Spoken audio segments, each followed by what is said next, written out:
All right, everyone. It's so good to see you. We are here for podcast number 2. If you're watching us, obviously you see I have a very special guest with us today. If you're listening, you'll meet her in just a moment. So we're going to continue on today. And, ever since I came out with the first podcast, I've been, my inbox has been flooded with people asking me and, really truly sharing some of their stories. I've had a lot of parents reaching out to me over the past 24 hours since we posted the podcast. And a lot of the parents, the questions I get is this. Many of them have teenage sons or daughters around 17, 18 years old. Some of them are already hooked on heroin. Many of them are out there doing ecstasy. And I think the struggle that I have found through my experience in addiction, which I'm excited to have this guest with me today to really talk from a professional standpoint, is the bond between a parent and a child is so different between the bond between a brother and a sister or you and a friend. And so when we have somebody in our life who's suffering from addiction or alcoholism, and it's a lot easier for us to cut somebody off and push them away than it is for a parent to cut off their own child. And so that's one of the things we're going to discuss today. So as I introduce this guest of mine today, her name is Hannah Brett. I met Hannah. She's my soul sister. And when I met Hannah when I first moved to Atlanta, I had 60 days sober. I started getting sober in Los Angeles. I got a job at CBS Atlanta and flew to Atlanta not knowing a single person. And again, I only had 60 days. I didn't have a sponsor in AA. I didn't have anything. But there was this guy I used to party with down in Florida, and I always knew that he was going to Atlanta. And I said, listen, I'm no longer partying. I'm getting sober. I'm moving to Atlanta, but I don't know anybody. And so I always see that you're in Atlanta visiting a girlfriend of yours. It'd be really cool if you could just introduce me to some people that you know. This former friend of mine's response was, boy, do I have the perfect gift for you. He goes, my best friend up in Atlanta is also sober. I think she had maybe like 5 or 7 years at the time. 7? In 2010? No, 2010, yeah, it's 7 years. 7 years. So when I flew to Atlanta, Hannah met me the very next day at an AA meeting. One of the first things she said was, hey, let's go hit a noon meeting. And we did. We went to lunch. And then I think you came to my house first. I did? Yeah. Okay. Well, My bad. Okay. My bad. Yeah. So apparently I went to her house first, but then we went to a meeting within the first day or two that I was there. Yes. And then the next day, Hannah on her lunch break was like, hey, what are you doing today? Like, let's go hit another noon meeting.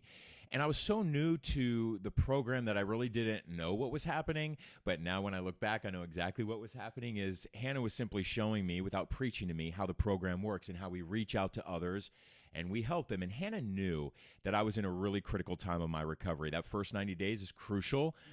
I didn't have a sponsor. And she knew that. She didn't really preach it to me so much then, but she knew. She eventually got me my sponsor because she knew it was important. But she was showing me how the program works, and it was so cool that she was taking time out of her day every noon for like 2 or 3 weeks. She would meet me at a meeting. So, and I've been stuck with her ever since. Okay, so this is Hannah's first ever podcast. This is my first podcast. She's incredible. So, how many years do you have sober now? We're coming up on year 16 in October. 16 years. Now, so it's always easy to know how long I've known Hannah. I've been sober for 9 years, and that's how I always know how long my friendship with Hannah's been. So we've been friends for 9 years strong. Tell me a little bit, just so we know, what was like the drugs of your choice before you decided to get sober? I was a late bloomer. Surprisingly, I was like this, like a lot of addicts. I struggled with perfectionism. As a kid, I had to be perfect. And so with that, in high school, I wasn't a party girl. I never drank. Like I even started an organization at my high school called Safe Rides, or worked with this organization where we would pick drunk kids up from parties every weekend. So I never drank. And then when I went to college, the drinking took off. After college. So mostly it was alcohol, but then I think what really sped up my disease, as we call it, was just a mixed bag of cocaine. Pretty much at the end, I say that I was like a garbage pail kid, like anything I could get my hands on that would get me out of myself. And so that's what I did. But pretty much my drug of choice is I was old school alcoholic. What got you into recovery? Like what got, not like you personally, but as a profession? Because at some point in your recovery, you as a professional. then at some point in your recovery, you eventually got into the profession of helping other people. I was going to say what got me into treatment was my mom, but who is going to be watching, by the way. So hi, Mom. Hi, Mom. So what got me into the profession? So I had a theater background, and so when I got sober, a lot of us, we had to start over, and I knew I was really good at, kind of selling myself and selling, being a chameleon. Also, as an addict, you have to do that and know your audience and all that. So I thought, why not get into marketing? So I started with medical sales, did that for 3 years. And then I said, I need to find a product that I really believe in. Mm-hmm. And for me, it was treatment, just because I saw how it helped myself and so many others. But the audience I really wanted to work with and the people I really wanted to work with were young adults and adolescents. So that was what really got me in. And I started my career about 12 years ago. With Talbot Recovery in Atlanta. And then I did that for 6 years, doing marketing the Southeast and Turnbridge and a bunch of other places. Okay, so you're my friend, but I'm using you for your expertise because the experience that I have is just my experience getting sober. Hannah works in the profession, and there were so many questions that I've gotten over the past 24 hours, and a lot of them, Hannah, have to do with young kids, and I know that your expertise is getting young people into recovery. And I will say this to start, like I say to every parent, I do not have a clinical background. Right. What I do have is my story and my wisdom over the past 12 years and of watching this process day in and day out of getting somebody into treatment. Right.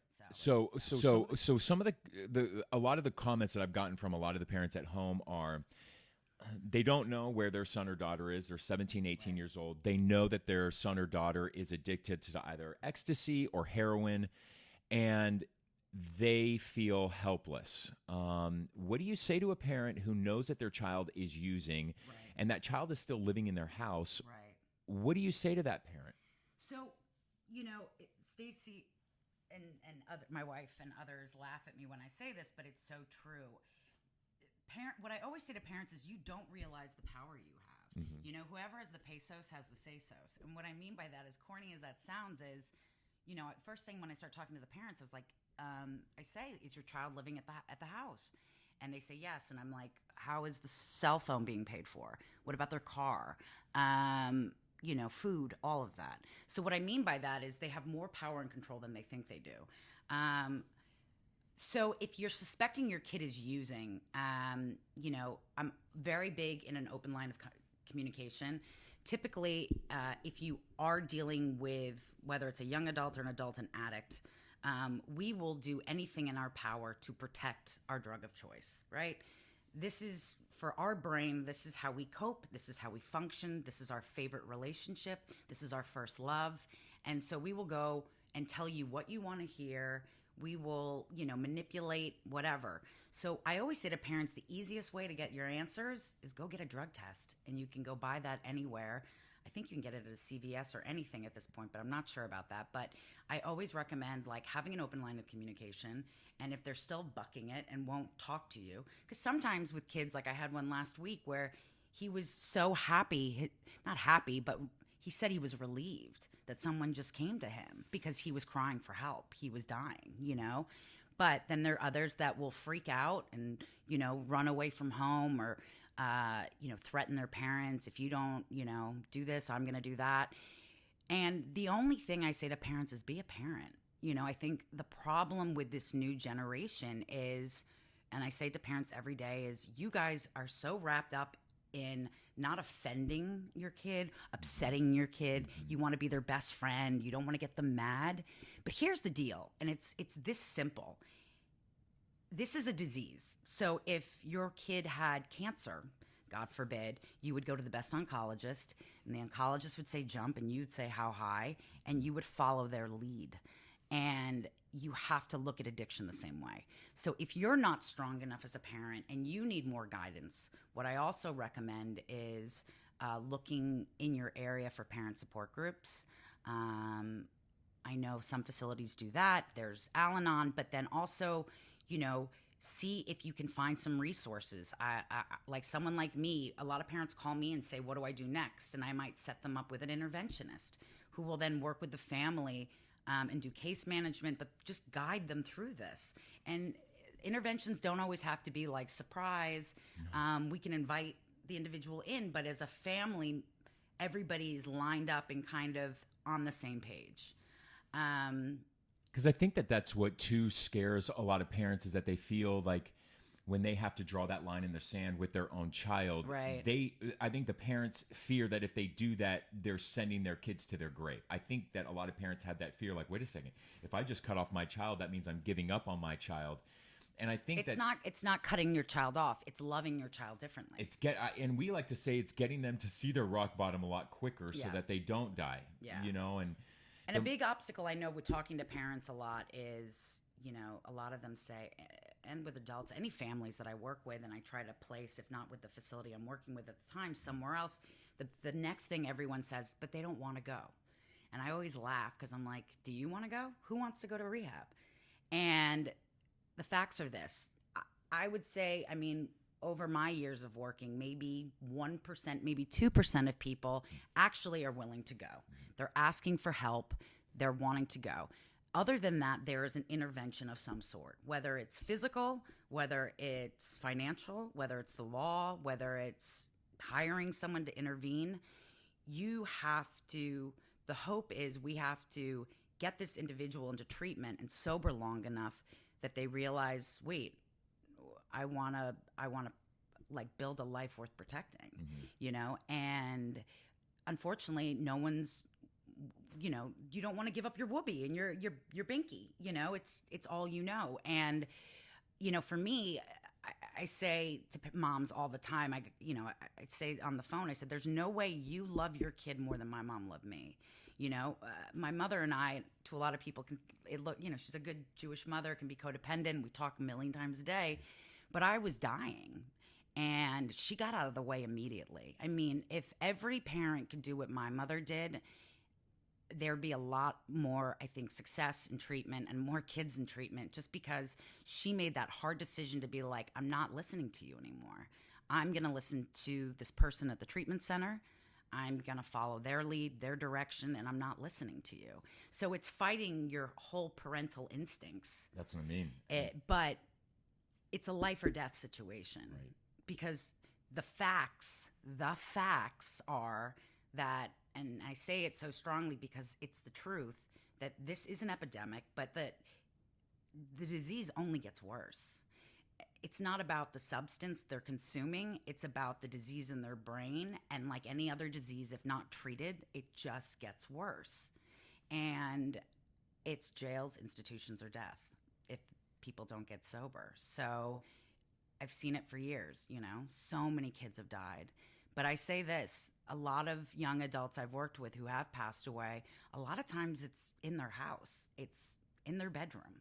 You know, some study a long time ago said something along the lines that, you know, and I could be wrong about this, so I shouldn't quote it, but I read somewhere along the lines where they said that more young adults pass away or overdose in their home than they do on the street. It's because, you know, we're giving them everything they need in their little bubble, and so they're using it home. Not saying we need to kick our kids to the street, but. Yeah. So, you know, along the lines of that, you know, talking about a lot of parents feel so much guilt. Yeah. A lot of parents feel so much guilt that they did something wrong, and that guilt fuels them to help their kids even longer. Right. Because I think a lot of parents sit there and go, bad parenting. Yeah, like I'm the parent. I must have messed up somewhere along the lines, and now because I feel like I messed up, there is no way in hell I can ever give up on my child or cut them off. How do you even handle parents who deal with that shame and that guilt that their son or their daughter may have gotten, you know, messed up with the drug scene, and they just kind of wonder, like, how the heck did something like this even happen? So addiction's a funny thing. It's a genetic thing, right? So it can come from, like, you know, for me, I had quite a bit of addiction in my family background, and so I kind of knew the gene was out there, you know, and I could get that. But it has nothing to do with parenting. I mean, I went to the best schools. I had the most amazing mom. Isn't that crazy? You know, it's funny too. Like, people still think addiction is drinking out of a brown paper bag. And it's that stereotype of only homeless people are out there using heroin, you know. And I work with some of the, you know, I work with very wealthy families, and then I also work with middle class families. But there's no discrimination with addiction. You know, it could be, you know, anyone from the president to your neighbor.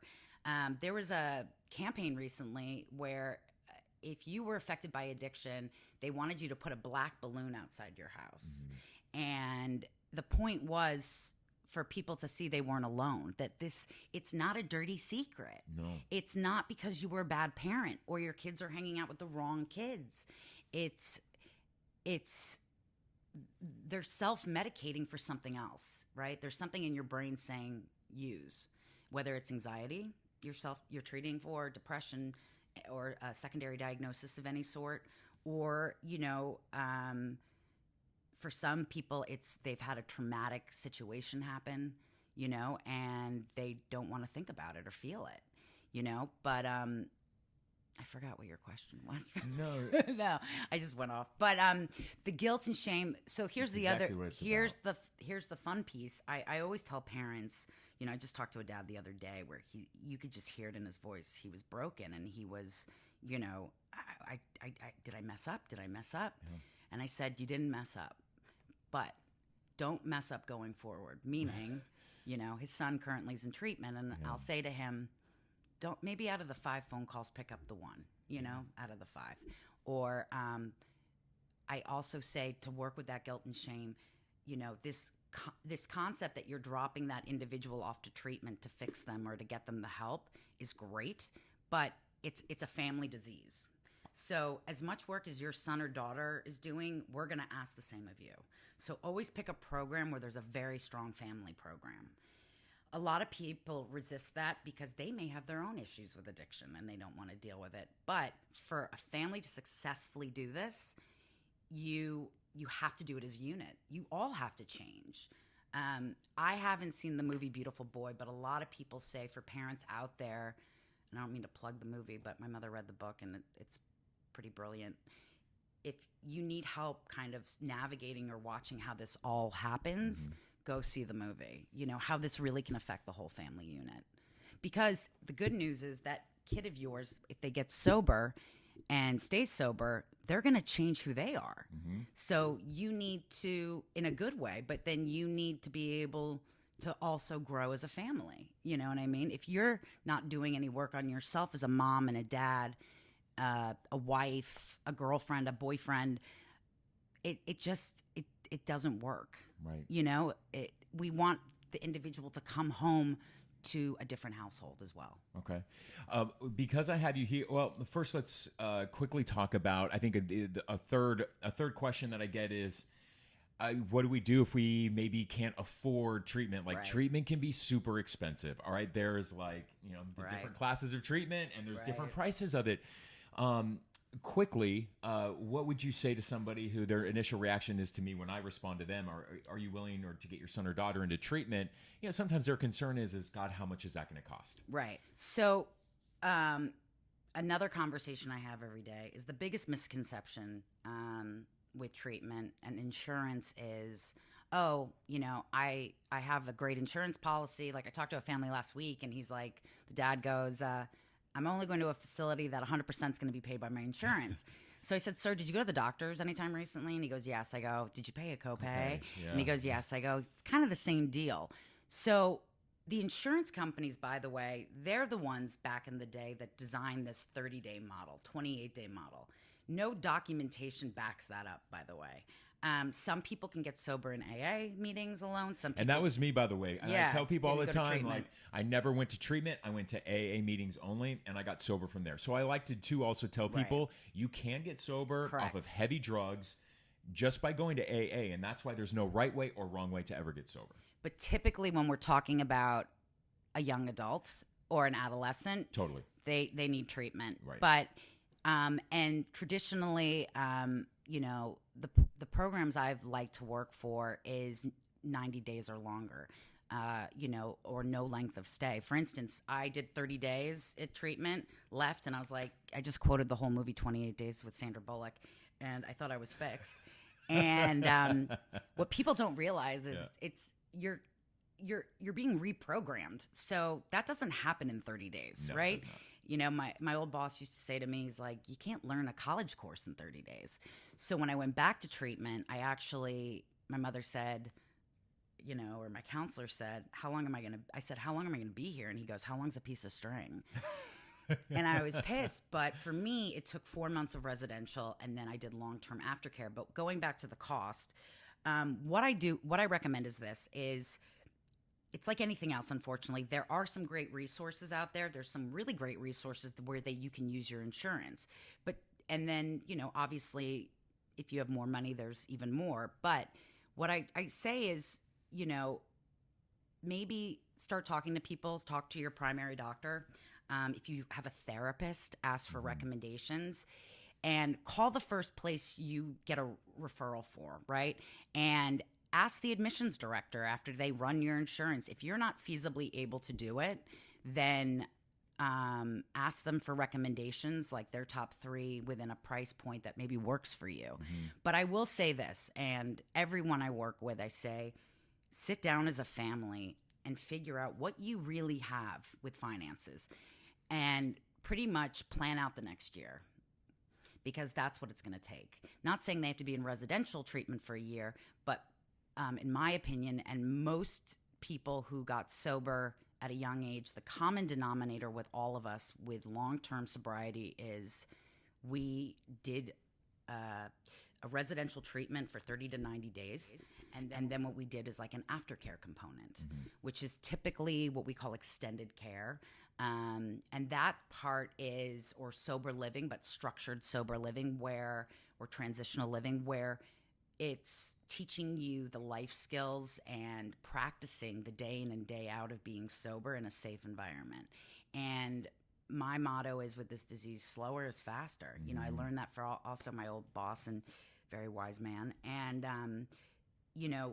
it's just not a quick fix. And so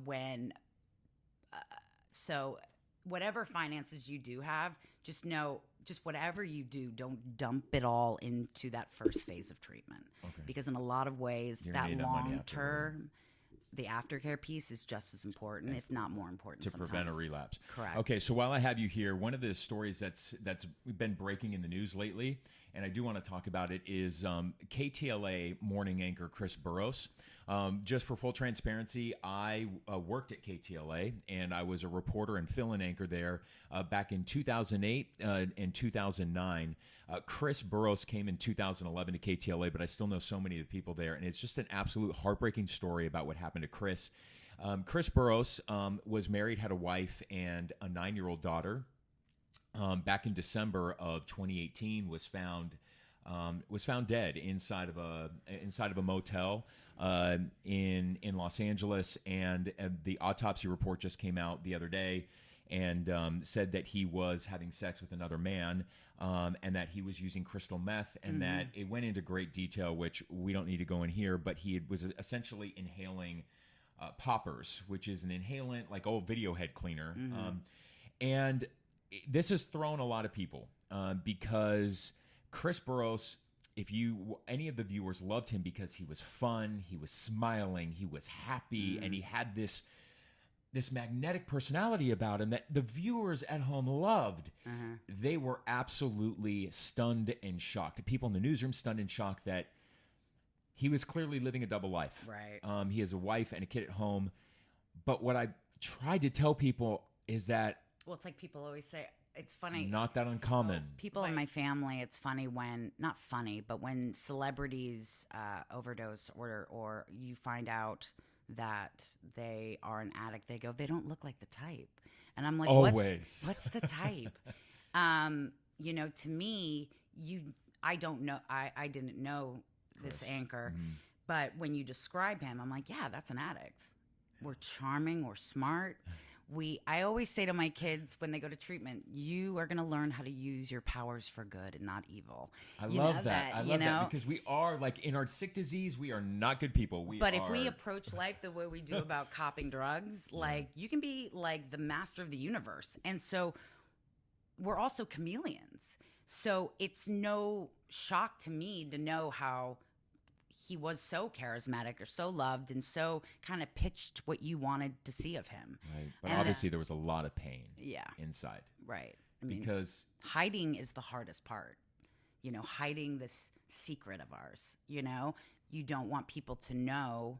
And so that's the hardest part a lot of times is living that double life every day. And I think that's what's thrown me is because my connection to KTLA, when I was at KTLA, I was at the very height of my addiction. And when I tell people when I ended up in the ER twice that last week, right. I was, and I read Chris's story. Well, I was using crystal meth and I was having sex on crystal meth and I was at KTLA at the time. Right. And it wasn't until the last 60 days sober that I got sober while I was at KTLA. But I'm looking at those parallels and I was like, I was living a double life. My close friends didn't even know that I was going to the bathhouses at 2:00 in the morning and going to motels, seedy motels in Los Angeles as Chris was. And I remember the shame and the guilt that I felt just for living a double life. Right. Like people knew that I was gay, so having gay sex would not be a shock. But I just remember how much shame and guilt I felt when I sobered up and I came down off those drugs and realized that my friends don't even know the real me and I'm being a fraud and I'm being a fake and I know the guilt that I had. And I think that guilt sometimes when we don't express it or we don't feel like we're in a safe environment to share our struggles with somebody, it leads to something like this. Right. No, they talk about when you get sober, this rigorous honesty, and it's so, hey, everybody. No, it's so important, that piece of always being honest, because for years we are living such a lie.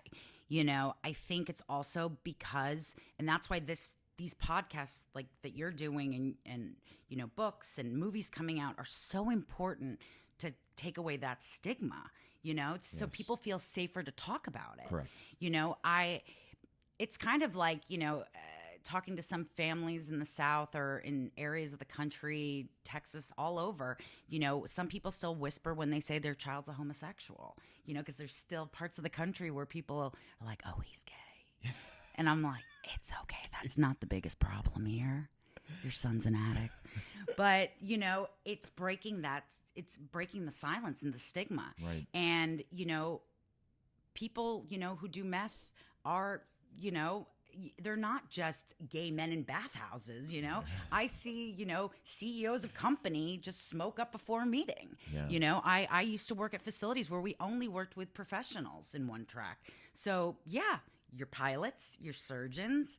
I heard some real fun stories of people flying 747s and what they were on. But I'm just saying, like, we have to break. I think if more and more this is talked about, the shame is going to get less and less. If we really, as a society, look at this as a chemical disease and just, it's not a moral issue.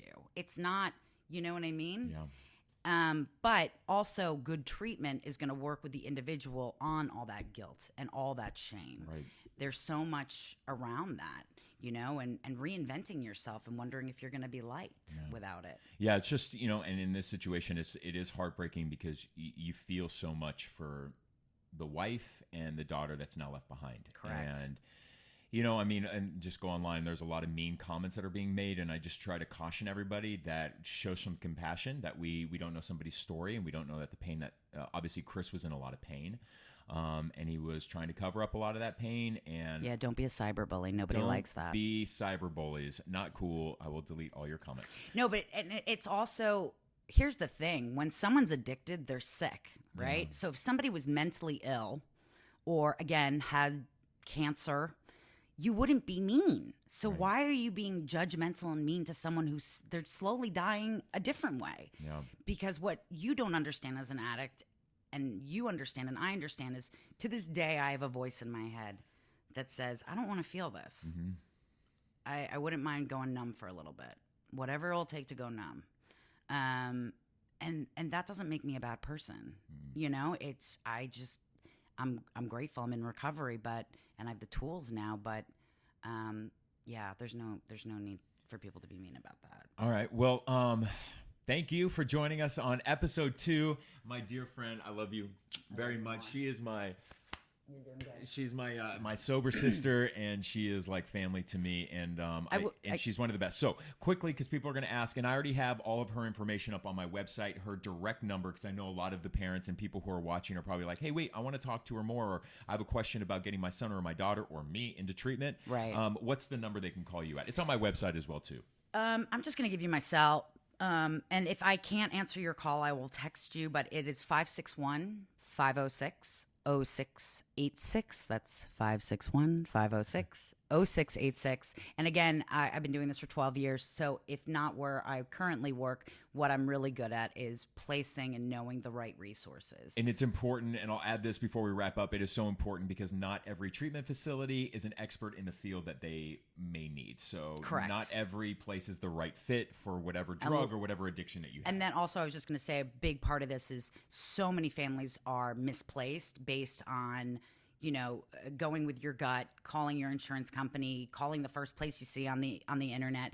And I see a lot of families who've spent a ton of money at the wrong places. Yes. So really take the time to do your homework. I say to some parents, it's like looking for college, unfortunately, but it is, so. All right. Thanks, y'all. We'll see you back here for episode 3. Have a good one.